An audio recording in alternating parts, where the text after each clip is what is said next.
ನಮಸ್ಕಾರ ಸ್ನೇಹಿತರೆ, ಹೇಗಿದ್ದಾರೆ ಎಲ್ಲರೂ ಚೆನ್ನಾಗಿದ್ದಾರೆ ಅನ್ಕೊಂಡು ಸ್ನೇಹಿತರೆ. ಎಲ್ರಿಗೂ ಎಸ್ ಪಿ ಬಿ ಮೀಡಿಯಾದ ಮತ್ತೊಂದು ವಿಡಿಯೋಕ್ಕೆ ತಮಗೆಲ್ರಿಗೂ ಸ್ವಾಗತ ಸುಸ್ವಾಗತ ಸ್ನೇಹಿತರೆ. ಈ 2026ರ ಈ ಒಂದು ವರ್ಷದಲ್ಲಿ ಜುಲೈ 5ರ ನಂತರ ಮಕರ ರಾಶಿಯವರ ಭವಿಷ್ಯ ಹೇಗಿರಲಿದೆ, ಈ ಜುಲೈ ತಿಂಗಳಿನಲ್ಲಿ ಉಂಟಾಗ್ತಿರುವಂತಹ ಗ್ರಹ ಸಂಚಾರದ ಬದಲಾವಣೆಯು ಈ ರಾಶಿಯವರ ಜೀವನದಲ್ಲಿ ಏನೆಲ್ಲ ಬದಲಾವಣೆಗಳನ್ನು ತರಲಿದೆ, ಯಾವುದರಲ್ಲಿ ಶುಭವಾಗಲಿದೆ, ಯಾವುದರಲ್ಲಿ ಬಹಳ ಎಚ್ಚರಿಕೆಯನ್ನು ವಹಿಸಬೇಕು, ಈ ಮಕರ ರಾಶಿಯವರು ಇರುವಂತಹ ಸಮಸ್ಯೆಗಳಿಗೆ ಮಾಡಬೇಕಾಗಿರುವಂತಹ ಸರಳ ಪರಿಹಾರಗಳನ್ನು ಬಗ್ಗೆಯೂ ಕೂಡ ಒಂದೊಂದಾಗಿ ಇದೇ ವಿಡಿಯೋದಲ್ಲಿ ತಿಳಿಸ್ಕೊಡ್ತಾ ಹೋಗ್ತಾನೆ ಸ್ನೇಹಿತರೆ.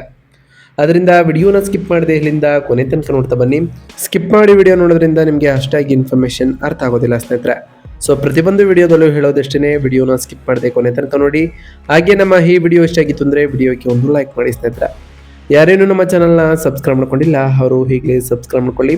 ಸಬ್ಸ್ಕ್ರೈಬ್ ಮಾಡ್ಕೊಂಡು ಪ್ರತಿನಿತ್ಯ ವಿಡಿಯೋ ವಾಚ್ ಮಾಡ್ತಿರೋರಿಗೆ ಥ್ಯಾಂಕ್ ಯು ಸೋ ಮಚ್ ಅಂತ ಹೇಳ್ತಾ, ಹಾಗಾದರೆ ಈ ಮಕರ ರಾಶಿಯವರ ಜೀವನದಲ್ಲಿ ಏನೆಲ್ಲ ಬದಲಾವಣೆಗಳು ಆಗಲಿದೆ ಈ ಜುಲೈ 5ರ ನಂತರ ಎಂಬುದನ್ನು ಒಂದೊಂದಾಗಿ ನೋಡ್ತಾ ಬರೋಣ. ಹೌದು ಸ್ನೇಹಿತರೆ, ಈ ಮಕರ ರಾಶಿಯವರಿಗೆ ಜೀವನದಲ್ಲಿ ಸ್ಥಿರತೆಯನ್ನು ತರುವಂತಹ ಮತ್ತು ಅದೇ ಸಮಯದಲ್ಲಿ ಕೆಲವು ಮಾನಸಿಕ ಸವಾಲುಗಳನ್ನು ಕೂಡ ತರುವಂತಹ ತಿಂಗಳು ಅಂತಲೇ ಹೇಳ್ಬೋದು. ಒಂದೆಡೆ ನಿಮ್ಮ 7ನೇ ಮನೆಯಲ್ಲಿ ಉತ್ತುಂಗದಲ್ಲಿ ಇರತಕ್ಕಂತಹ ಗುರುವು ನಿಮ್ಮ ವೈಯಕ್ತಿಕ ಮತ್ತು ಸಾಮಾಜಿಕ ಜೀವನವನ್ನು ಹೂವಿನ ಕುಂಡವನ್ನಾಗಿ ಪರಿವರ್ತಿಸ್ತಾ ಬಂದರೆ ನಿಮ್ಮ ಮಾತುಗಳು ಸಮಾಜದಲ್ಲಿ ಗೌರವಿಸಲ್ಪಡ್ತಾ ಹೋಗ್ತದೆ. ಮದುವೆಯ ಪ್ರಯತ್ನಗಳು ಕೂಡ ಉತ್ತಮವಾದಂತಹ ಫಲವನ್ನು ನೀಡಲಿದೆ. ರಾಶಿಚಕ್ರದ ಅಧಿಪತಿಯಾಗಿರ್ತಕ್ಕಂತಹ ಶನಿ 3ನೇ ಮನೆಯಲ್ಲಿ ಇರಲಿದ್ದು ನಿಮ್ಮಲ್ಲಿ ಸಾಕಷ್ಟು ಧೈರ್ಯವನ್ನು ಇದು ತುಂಬಲಿದೆ. ಈ ಎಲ್ಲ ಸಕಾರಾತ್ಮಕ ಅಂಶಗಳ ಹೊರತಾಗಿಯೂ 8ನೇ ಮನೆಯಲ್ಲಿ ಅಡಗಿರತಕ್ಕಂತಹ ಕೇತು ನಿಮ್ಮ ಶಾಂತಿಯನ್ನು ಕದಡಲು ಪ್ರಯತ್ನಿಸುತ್ತಾನೆ ಅಂತಲೇ ಹೇಳ್ಬೋದು. ಕೆಲವು ಅವಿವೇಕದ ಭಯ, ಆರೋಗ್ಯಕ್ಕೆ ಸಂಬಂಧಿಸಿದ ಕೀಳಿರಿಮೆ, ಸಂಕೀರ್ಣದ ಭಾವನೆ ಮತ್ತು ಲೌಕಿಕ ವಿಷಯಗಳಿಂದ ಒಂದು ರೀತಿಯ ಬೇರ್ಪಾಡುವಿಕೆ ಇರಲಿದೆ ಅಂತಲೇ ಹೇಳ್ಬೋದು. ಈ ರಾಶಿಯವರು ಈ ಮಾನಸಿಕ ಒತ್ತಡವನ್ನು ನಿವಾರಿಸ್ತಾ ಬಂದರೆ ನಿಮ್ಮ ವೃತ್ತಿಪರ ಮತ್ತು ವ್ಯವಹಾರ ಪ್ರಯತ್ನಗಳಲ್ಲಿ ನೀವು ಅಚಲವಾದಂತಹ ಯಶಸ್ಸನ್ನು ಕಾಣಲಿದ್ದೀರಿ ಅಂತಲೇ ಹೇಳ್ಬೋದು ಸ್ನೇಹಿತರೆ. ಹಾಗಾದರೆ ಈ ಜುಲೈ ತಿಂಗಳಿನಲ್ಲಿ ಮಕರ ರಾಶಿಯವರಿಗೆ ಇರತಕ್ಕಂತಹ ಪ್ರಮುಖ ಗ್ರಹ ಸಂಚಾರದ ವಿಚಾರಕ್ಕೆ ಬರೋದಾದರೆ, ಮೊದಲನೇದಾಗಿ ಗುರುಗ್ರಹದ ವಿಚಾರಕ್ಕೆ ಬರೋದಾದರೆ 7ನೇ ಮನೆಯಲ್ಲಿ ಇಡೀ ತಿಂಗಳು ಗುರು ಇರಲಿದ್ದು ವಿವಾಹ ಯೋಗವನ್ನು ಸೃಷ್ಟಿ ಮಾಡಲಿದ್ದಾರೆ. ಸಮಾಜದಲ್ಲಿ ನಿಮ್ಮ ಕೀರ್ತಿ, ಪಾಲುದಾರಿಕೆ, ವ್ಯವಹಾರಗಳಲ್ಲಿ ಲಾಭ, ಒಳ್ಳೆಯ ವಿಚಾರದಲ್ಲಿ ಸಾಕಷ್ಟು ಬದಲಾವಣೆಗಳನ್ನು ಕಾಣಲಿದ್ದೀರಿ ಅಂತಲೇ ಹೇಳ್ಬೋದು. ಇನ್ನು ಶನಿಗ್ರಹದ ವಿಚಾರಕ್ಕೆ ಬರೋದಾದರೆ 3ನೇ ಮನೆಯಲ್ಲಿ ಮೀನರಾಶಿಯಲ್ಲಿ ಇಡೀ ತಿಂಗಳು ಇರತಕ್ಕಂತಹ ಶನಿಯು ಅಗತ್ಯವಿಲ್ಲದಂತಹ ಧೈರ್ಯ, ಸಾಧನೆ, ಪ್ರಯಾಣದಿಂದ ಲಾಭಗಳು ಮತ್ತು ಒಡಹುಟ್ಟಿದವರಿಂದ ಬೆಂಬಲವನ್ನು ಕೂಡ ಶನಿಯು ಈ ರಾಶಿಯವರಿಗೆ ತರಲಿದ್ದಾರೆ. ಇನ್ನು ಕೇತು ಗ್ರಹದ ವಿಚಾರಕ್ಕೆ ಬರೋದಾದರೆ 8ನೇ ಮನೆಯಲ್ಲಿ ಸಿಂಹ ರಾಶಿಯಲ್ಲಿ ಇಡೀ ತಿಂಗಳು ಕೇತು ಇರಲಿದ್ದು ಅವಿವೇಕದ ಭಯ, ಕಡಿಮೆ ಸ್ವಾಭಿಮಾನದ ಭಾವನೆಗಳು, ಆರೋಗ್ಯ ಸಮಸ್ಯೆಗಳ ಬಗ್ಗೆ ಆತಂಕ ಮತ್ತು ನಿರ್ಲಿಪ್ತತೆಯನ್ನು ಕೇತು ಸಂಚಾರದಿಂದ ಈ ರಾಶಿಯವರು ಕಾಣಲಿದ್ದೀರಿ. ಇನ್ನು ಮಂಗಳ ಗ್ರಹದ ವಿಚಾರಕ್ಕೆ ಬರೋದಾದರೆ 5ನೇ ಮನೆಯಲ್ಲಿ ಇಡೀ ತಿಂಗಳು ಮಂಗಳನು ಇರಲಿದ್ದು ತೀಕ್ಷ್ಣ ಮನಸ್ಸು ಈ ರಾಶಿಯವರದು ಆಗಿರಲಿದೆ. ಶೇರ್ ಮಾರ್ಕೆಟ್ನಲ್ಲಿ ಲಾಭ, ಆದರೆ ಮಕ್ಕಳೊಂದಿಗೆ ವಾದಗಳು ಮತ್ತು ಹೊಟ್ಟೆಯಲ್ಲಿ ಶಾಖ ಉಂಟಾಗಲಿದೆ ಅಂತಲೇ ಹೇಳ್ಬೋದು. ಇನ್ನು ಸೂರ್ಯಗ್ರಹದ ವಿಚಾರಕ್ಕೆ ಬರೋದಾದರೆ 6 ಮತ್ತು 7ನೇ ಮನೆಯಲ್ಲಿ ಸೂರ್ಯನು ಇರಲಿದ್ದು ಜುಲೈ 16ರವರೆಗೆ 6ನೇ ಮನೆಯಲ್ಲಿ ಇರೋ ಕಾರಣ ಶತ್ರು ಜಯವನ್ನು ಕಾಣ್ತಾ ಬರ್ತೀರಿ. ಅದಾದ ನಂತರ 7ನೇ ಮನೆಯಲ್ಲಿ ಪತಿ ಮತ್ತು ಪತ್ನಿಯ ನಡುವೆ ಸಣ್ಣ ಅಹಂಕಾರದ ಸಮಸ್ಯೆಗಳು ಕೂಡ ಉಂಟಾಗಬಹುದು. ಇನ್ನು ಬುಧ ಗ್ರಹದ ವಿಚಾರಕ್ಕೆ ಬರೋದಾದರೆ 7 ಮತ್ತು 6ನೇ ಮನೆಯಲ್ಲಿ ಬುಧನು ಈ ತಿಂಗಳು ಇರಲಿದ್ದು ಜುಲೈ 7ರಿಂದ 6ನೇ ಮನೆಗೆ ಪ್ರವೇಶವನ್ನು ಮಾಡತಕ್ಕಂತಹ ಬುಧನು ಸ್ಪರ್ಧಾತ್ಮಕ ಪರೀಕ್ಷೆಗಳಲ್ಲಿ ಯಶಸ್ಸನ್ನು ತರಲಿದ್ದು ಉದ್ಯೋಗದಲ್ಲಿ ಸೂಕ್ತತೆಯನ್ನು ಕೂಡ ತರಲಿದ್ದಾರೆ. ಇನ್ನು ಶುಕ್ರ ಗ್ರಹದ ವಿಚಾರಕ್ಕೆ ಬರೋದಾದರೆ 7 ಮತ್ತು 8ನೇ ಮನೆಯಲ್ಲಿ ಶುಕ್ರನು ಈ ತಿಂಗಳು ಸಂಚಾರವನ್ನು ಮಾಡಲಿದ್ದು ಜುಲೈ 4ರಿಂದ 8ನೇ ಮನೆಯಲ್ಲಿ ಪ್ರವೇಶವನ್ನು ಮಾಡತಕ್ಕಂತಹ ಶುಕ್ರನು ಹಠಾತ್ ಆರ್ಥಿಕ ಲಾಭ, ಐಷಾರಾಮ್ಯ ವಸ್ತುಗಳ ಮೇಲಿನ ರಹಸ್ಯ, ಈ ರೀತಿಯ ವೆಚ್ಚಗಳ ವಿಷಯದಲ್ಲಿ ಸಾಕಷ್ಟು ಬದಲಾವಣೆಗಳನ್ನು ಶುಕ್ರನ ಸಂಚಾರದ ಸಮಯದಲ್ಲಿ ಕಾಣಲಿದ್ದೀರಿ. ಇನ್ನು ವೃತ್ತಿ ಮತ್ತು ಉದ್ಯೋಗದ ವಿಚಾರಕ್ಕೆ ಬರೋದಾದರೆ ಈ ರಾಶಿಯ ಜನರಿಗೆ ಉದ್ಯೋಗಿಗಳಿಗೆ ತುಂಬ ರೋಮಾಂಚನಕಾರಿಯಾಗಿರಲಿದೆ. ಅದರಲ್ಲೂ ಈ ಜುಲೈ 5ರ ನಂತರ 3ನೇ ಮನೆಯಲ್ಲಿ ಶನಿಯು ನಿಮ್ಮನ್ನು ಅಪಾರ ಕೆಲಸದಿಂದ ತುಂಬಿಸಲಿದ್ದು ಕಚೇರಿಯಲ್ಲಿ ಯಾವುದೇ ಕಠಿಣ ಕೆಲಸವನ್ನು ನೀವು ಉತ್ಸಾಹದಿಂದ ಮಾಡ್ತಾ ಹೋಗ್ತೀರಿ. ಜುಲೈ 7ರ ನಂತರ ಬುಧ ಗ್ರಹವು 6ನೇ ಮನೆಯಲ್ಲಿ ಪ್ರವೇಶವನ್ನು ಮಾಡುವ ಕಾರಣ ಇದು ನಿಮ್ಮ ಬುದ್ಧಿವಂತಿಕೆಗೆ ಉತ್ತಮ ಮನ್ನಣೆಯನ್ನು ಕೂಡ ತರಲಿದೆ. ಸಹೋದ್ಯೋಗಿಗಳು ನಿಮ್ಮ ಸಲಹೆಗಾಗಿ ಎದುರನ್ನು ನೋಡ್ತಾ ಹೋಗ್ತಾರೆ. ಆದರೆ ಕೆಲವೊಮ್ಮೆ 8ನೇ ಮನೆಯಲ್ಲಿ ಕೇತು ಇರೋ ಕಾರಣ ನೀವು ಕಚೇರಿಯಲ್ಲಿ ನಿಮ್ಮ ಕೆಲಸದ ಬಗ್ಗೆ ಒಂದು ರೀತಿಯ ನಿರ್ಲಿಪ್ತತೆಯನ್ನು ಅನುಭವಿಸ್ಬೋದು. ನಿಮ್ಮ ಸ್ವಾಭಿಮಾನದಲ್ಲಿ ಕೆಲವು ಕಡಿಮೆ ಆಗುವಂತಹ ಭಾವನೆ ಎದುರಾಗಲಿದೆ ಸ್ನೇಹಿತರೆ. ನಾನು ತುಂಬ ಮಾಡುತ್ತಿದ್ದೇನೆ, ಆದರೆ ನಾನು ಏನನ್ನು ಸಾಧಿಸಲು ಸಾಧ್ಯವಾಗ್ತಿಲ್ಲ ಅಂತ ನಿಮಗೆ ಅನಿಸ್ಬೋದು. ಜುಲೈ 16ರವರೆಗೆ ಸೂರ್ಯನು 6ನೇ ಮನೆಯಲ್ಲಿ ಇರುವ ಕಾರಣ ಸರ್ಕಾರಿ ಉದ್ಯೋಗಿಗಳಿಗೆ ಬಡ್ತಿ ಮತ್ತು ಅಧಿಕಾರಿಗಳಿಂದ ಬೆಂಬಲವೂ ಕೂಡ ಸಿಗಲಿದೆ.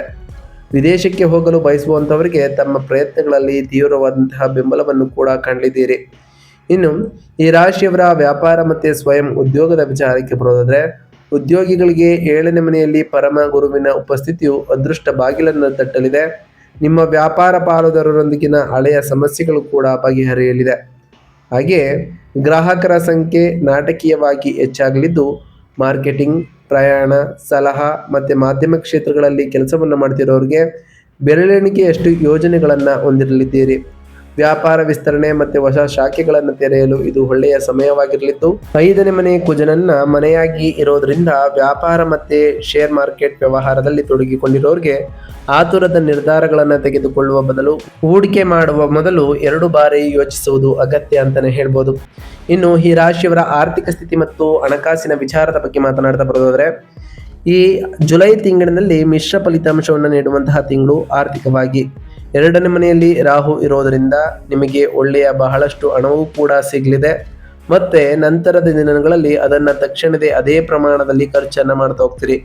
ಉಳಿತಾಯ ಮಾಡುವಲ್ಲಿ ನಿಮಗೆ ಸ್ವಲ್ಪ ತೊಂದರೆಯೂ ಕೂಡ ಆಗಲಿದ್ದು, ಆದರೆ ಜುಲೈ 4ರ ನಂತರ ಅಂದರೆ ಹಿಂದಿನಿಂದ 10ನೇ ಮನೆಯ ಅಧಿಪತಿ ಶುಕ್ರ 8ನೇ ಮನೆಗೆ ಪ್ರವೇಶವನ್ನು ಮಾಡುವ ಕಾರಣ ಇದು ನಿಮಗೆ ರಹಸ್ಯ ಮತ್ತು ಅನಿರೀಕ್ಷಿತ ಮಾರ್ಗಗಳ ಮೂಲಕ ಆರ್ಥಿಕ ಧನಲಾಭವನ್ನು ತರಲಿದೆ.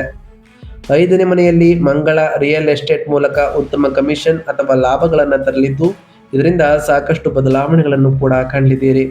ಇನ್ನು ಈ ರಾಶಿಯವರ ಆರೋಗ್ಯ ಮತ್ತು ಯೋಗಕ್ಷೇಮದ ವಿಚಾರಕ್ಕೆ ಬರೋದಾದರೆ, ನಿಮ್ಮ ದೇಹವು ಯಾವುದೇ ಪ್ರಮುಖ ಆರೋಗ್ಯ ಸಮಸ್ಯೆಗಳಿಂದ ಬಳಲುತ್ತಿದ್ದರೆ 8ನೇ ಮನೆಯಲ್ಲಿ ಕೇತು ಇರುವುದರಿಂದ ನಿಮ್ಮ ಮನಸ್ಸು ಯಾವಾಗಲೂ ತೊಂದರೆಗೆ ಒಳಗಾಗಿರಲಿದೆ. ಯಾವುದೋ ಅಪರಿಚಿತ ವಿಷಯದ ಬಗ್ಗೆ ಕೀಳಿರಿಮೆ, ನನಗೆ ಅನಾರೋಗ್ಯ ಬರಬಹುದು ಎಂಬ ಭಾವನೆ ನಿಮ್ಮನ್ನು ಆಸ್ಪತ್ರೆಗಳಲ್ಲಿ ಅಲೆದಾಡುವಂತೆ ಮಾಡಲಿದೆ. ನಿಮ್ಮ ವೈದ್ಯಕೀಯ ವರದಿಗಳು ಸಾಮಾನ್ಯವಾಗಿದ್ದರೂ ಸಹ ನಿಮ್ಮ ಮನಸ್ಸು ಶಾಂತವಾಗಿ ಇರುವುದಿಲ್ಲ. ಇದರ ಜೊತೆಗೆ 5ನೇ ಮನೆಯಲ್ಲಿ ಆಮ್ಲೀಯತೆ ಮತ್ತು ಅಜೀರ್ಣದಂತಹ ಶಾಖ ಸಂಬಂಧಪಟ್ಟಂತಹ ಕಾಯಿಲೆಗಳಿಗೆ ಕಾರಣವಾಗಬಹುದು. ಆಹಾರ ನಿಯಮಗಳನ್ನು ಪಾಲಿಸುವುದು ಮತ್ತು ಪ್ರತಿದಿನ ಯೋಗ ಅಥವಾ ಧ್ಯಾನವನ್ನು ಅಭ್ಯಾಸ ಮಾಡುವುದರಿಂದ ಈ ಅಭಾಗದ ಭಯ ಮತ್ತು ನಿರ್ಲಿಪ್ತತೆಯನ್ನು ಹೋಗಲಾಡಿಸಲು ಇದು ಸಹಾಯವನ್ನು ಮಾಡಲಿದೆ. ಇನ್ನು ಈ ರಾಶಿಯವರ ಕುಟುಂಬ ಮತ್ತು ವೈಯಕ್ತಿಕ ಸಂಬಂಧಗಳ ವಿಚಾರಕ್ಕೆ ಬರೋದಾದರೆ, ಕೌಟುಂಬಿಕ ಜೀವನದಲ್ಲಿ ಪರಮ ಗುರುವಿನ ದೃಷ್ಟಿ ನಿಮ್ಮ ಮೇಲೆ ಇರಲಿದ್ದು, ಶಾಂತಿಯುತ ವಾತಾವರಣ ನಿರ್ಮಾಣವಾಗಲಿದೆ. ಮದುವೆಯಾಗದವರು ಉತ್ತಮ ಸಂಬಂಧಗಳನ್ನು ಸ್ಥಾಪಿಸಿ ವಿವಾಹವನ್ನು ಆಗ್ತಾ ಹೋಗ್ತಾರೆ. ಗಂಡ ಹೆಂಡತಿಯ ನಡುವೆ ಪ್ರೀತಿಯೂ ಕೂಡ ಹೆಚ್ಚಾಗಲಿದೆ. ರಾಹು 2ನೇ ಮನೆಯಲ್ಲಿ ಇರೋದರಿಂದ ಕುಟುಂಬ ಸದಸ್ಯರೊಂದಿಗೆ ಮಾತನಾಡುವಾಗ ನಿಮ್ಮ ಮಾತುಗಳಲ್ಲಿ ವ್ಯಂಗ್ಯವಾಡುವುದನ್ನು ತಪ್ಪಿಸಿ.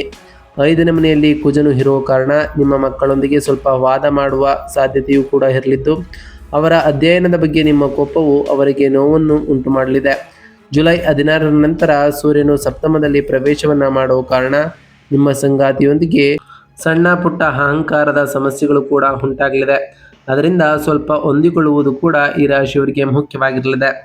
ಇನ್ನು ಶಿಕ್ಷಣ ಮತ್ತು ವಿದ್ಯಾರ್ಥಿಗಳ ವಿಚಾರಕ್ಕೆ ಬರೋದಾದರೆ, 5ನೇ ಮನೆಯಲ್ಲಿ ಮಂಗಳನು ಇರೋ ಕಾರಣ ವಿದ್ಯಾರ್ಥಿಗಳಿಗೆ ಅಧ್ಯಯನದಲ್ಲಿ ಹೆಚ್ಚಿನ ಶಕ್ತಿ ಮತ್ತು ಪರಿಶ್ರಮ ದೊರೆಯಲಿದೆ.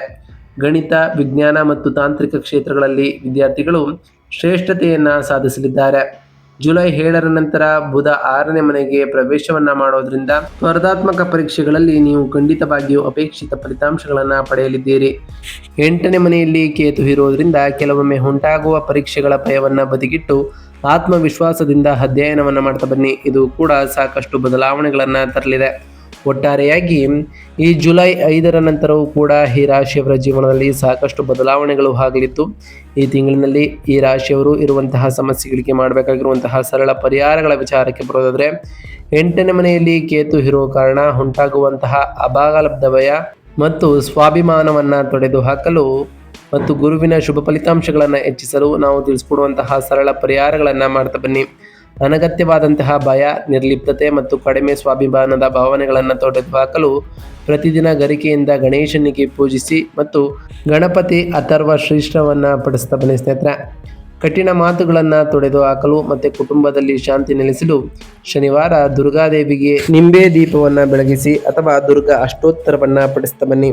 ಹಾಗೆ ನಿಮ್ಮ ಒತ್ತಡವನ್ನು ಕಡಿಮೆ ಮಾಡಿ ಮನಸ್ಸಿಗೆ ನೆಮ್ಮದಿ ತರಲು ಸೋಮವಾರದಂದು ಶಿವನ ದೇವಸ್ಥಾನದಲ್ಲಿ ಅಭಿಷೇಕವನ್ನು ಮಾಡಿಸ್ತಾ ಬನ್ನಿ. ಹಾಗೆ ಪ್ರತಿ ಶನಿವಾರದಂದು ಓಂ ಶಂ ಶನೈಶ್ವರಾಯ ನಮಃ ಎಂಬ ಮಂತ್ರವನ್ನು ಜಪಿಸಿ, ಸಾಧ್ಯವಾದರೆ ಶನಿದೇವರ ದೇವಾಲಯಕ್ಕೆ ತೆರಳಿ ಶನಿದೇವರಿಗೆ ಪ್ರಿಯವಾಗಿರುವಂತಹ ಕಪ್ಪು ಎಳ್ಳಿನ ಬತ್ತಿಯನ್ನು ಹಚ್ಚುತ್ತಾ ಬನ್ನಿ. ಹಾಗೆ ಪ್ರತಿ ಶುಕ್ರವಾರದಂದು ತಾಯಿ ಜಗನ್ಮಾತೆಯಾದಂತಹ ಲಕ್ಷ್ಮೀದೇವಿಗೆ ಪೂಜೆಯನ್ನು ಸಲ್ಲಿಸಿ, ಲಕ್ಷ್ಮೀದೇವಿಗೆ ಪ್ರಿಯವಾಗಿರುವಂತಹ ಬಿಳಿ ಹೂಗಳನ್ನು ಇಟ್ಟು ಪೂಜೆಯನ್ನು ಸಲ್ಲಿಸೋದ್ರಿಂದ ನಿಮ್ಮ ಮನೆಯಲ್ಲಿ ಸುಖ ಸಮೃದ್ಧಿಯ ಜೊತೆಗೆ ಸಂಪತ್ತು ಕೂಡ ಹೆಚ್ಚಾಗಲಿದೆ. ಹಾಗೆ ಪ್ರತಿದಿನ ಬೆಳಗ್ಗೆ ಎದ್ದು ಸೂರ್ಯದೇವರಿಗೆ ನಮಸ್ಕಾರವನ್ನು ಸಲ್ಲಿಸಿ ನೀರನ್ನು ಆರ್ಘ್ಯದ ರೂಪದಲ್ಲಿ ಸಲ್ಲಿಸ್ತಾ ಬನ್ನಿ.